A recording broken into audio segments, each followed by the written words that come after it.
At about a little after 9 a.m. this morning, we had a black male suspect enter the shopping plaza here and attempted to carjack four of the patrons who were here at the shopping center.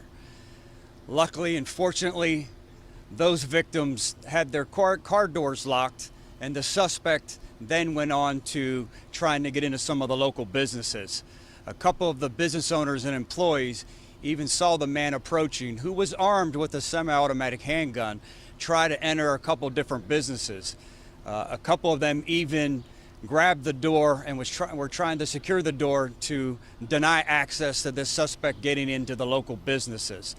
I have to note that at one point, as he was trying to carjack a couple of the cars, one of the Coke delivery individuals even positioned his car, and I think that saved some of the other people from trying to denied this suspect some access to some other victims. At one point at one of the local businesses, an employee notified the supervisor, "You may want to check on your car. There's a suspect who's armed with a gun who's trying to get into cars." He walks out back behind the shopping plaza, confronts this individual, and during that time, some type of exchange or altercation does occur.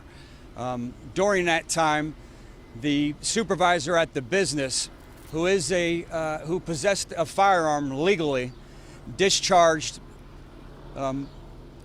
his firearm and struck the suspect in the upper body, and at that time he was transported to South Bay Hospital and deceased, and perished there at the scene. So our suspect has a lengthy criminal history with at least 10 felony arrests, all surrounding narcotic arrest.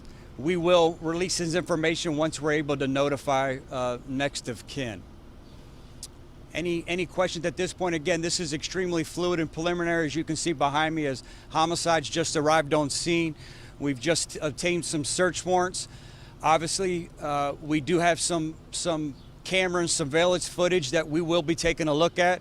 We're just waiting for our search warrant to be able to lawfully possess that footage and be able to review that. And once we have further details, we will put that out. But I will try to attempt to answer any type of questions at this point. What type of confrontation ensued behind the store that the manager shot the suspect? Did he go after him? That's what we're trying to figure out. Our victim has asked for an attorney at this point, so we haven't been able to interview him. We're waiting for an attorney to come on scene to be able to answer those type of questions. We know that some type of encounter ensued where both men were armed, and obviously shots were fired. By whom, we don't know. We know that our victim at least fired a shot that resulted in the suspect's death. If there were more shots other than that, we just don't know at this point to be able to say that with any type of certainty. Can't even say that now. You know, he just expired at the scene, so we'll work through that and put that out later on.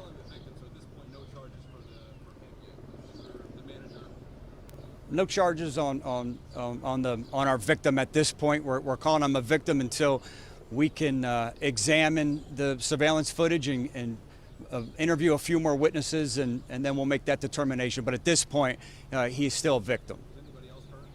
Fortunately, and thank God, no one here in the great community of Sun City Center was injured or hurt. Correct. He tried to carjack at least 4 individuals here in the parking lot of the plaza. Once he met that with no avail, then he thought he'd try to enter some businesses. And what his motive was, what he was trying to get, just not sure at this point. How did he get to this plaza? Was he in his own vehicle? Was he on foot? Not that we can determine at this point. Again, we'll certainly have those answers, but at this point, we don't know how he got here. We do know from last checking, we believe he's a resident of Pinellas County. So how he got here, why he chose this shopping center, what his motive was, we just don't know at this point. He was behind one of the businesses over here. Correct, not the Publix. He went behind. The confrontation occurred back behind there. One more question? Did he actually go into any of those businesses, or he just tried to go in? Luckily, he tried to get in. Some weren't open yet. One of the employees saw him approaching with a handgun and actually couldn't secure it, but held the door so he couldn't get in.